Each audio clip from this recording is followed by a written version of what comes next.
Ladies and gentlemen, thank you for tuning in to Lush Gaming. My name is Justin, and in today's episode, we're replacing this old M5 A90 9FX Pro, our 2.0 motherboard with it, the AM3 socket, and the 8350 FX chip from AMD. The 4-core, 8-thread, as marketed, 8-core.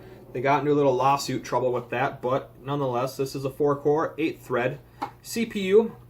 Back in the day, one of the top CPUs made by AMD, and we have some scores here on Cinebench and Prime 95 to show you how this thing does, and it does hold up well in today's market of consumer computers. I have very little issues with this, but it is just time to upgrade, and I've finally saved up enough money to do what I wanted to do. We're replacing it with the Ryzen 9 3900X 12-core 24-thread CPU. We're comparing this CPU to this one and showing you how much it blows it out of the water, because trust me, it's going to be a landslide, because the Ryzen 3 1200X or whatever it was, little 4-core, blew this thing out of the water on launch. With it, we have 32 gigabytes of 3600 DDR4 RAM, which will be replacing the 16 gigabytes of 1600 DDR3 RAM in this one. And replacing the motherboard, we chose the Asus Prime X470 Pro, which is an amazing motherboard, and for the price, you just can't beat it.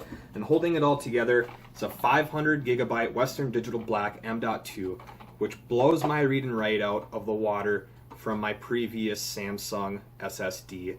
That was the 860 EVO. So, without ado, we're going to throw this thing together really quick, shoot out some numbers for you guys.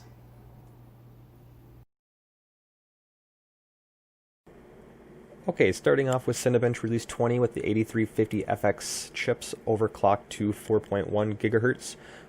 We scored around 1200 points for this CPU. Switching over to the 3900 12-core 24-thread Ryzen 7, you can tell how much faster that this benchmark was, and we scored around an average of 6100 to 6050 points. Now, we did have OBS running in the background, which used around 7 to 10% of the CPU. So we ran this a third time and compiled a couple of averages without OBS running in the background, and we scored well over 6,800 points. So that was using a good fraction of our CPU component. And here is the score, putting it just above the Ryzen Threadripper first generation, the 16-core 32-thread processor. Moving on over to Heaven, this is the 8350 FX chip. It did a fairly good job. We're using an overclocked 390 R9 series graphics card, and we got a minimum frame of 22.6, max of 144, average frames of 74 frames, and a score of 1859. Doing the same exact test with the 3900 FX chip and the same exact graphics card, not overclocked, we actually scored a better score of 1961 with an average frame of 78. Now again, OBS was running in the background, so we decided to run it again without OBS and not an overclocked graphics card, and we scored a 2106.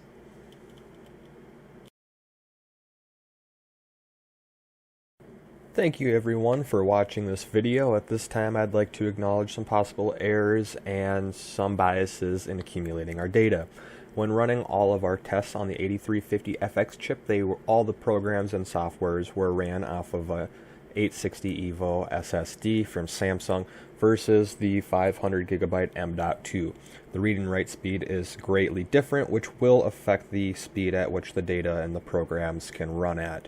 In addition, with the 8350 FX data accumulation, we did not obtain scores without OBS running, but we did show comparable scores with the 3900 with OBS running, and then again with OBS not running in the background. Overall, the 3900X is an amazing chip. It outperforms the Threadripper first generation series, and now newer chips have been released with the 5000 series Ryzen, but nonetheless, upgrade to Ryzen, it is a hell of a chip.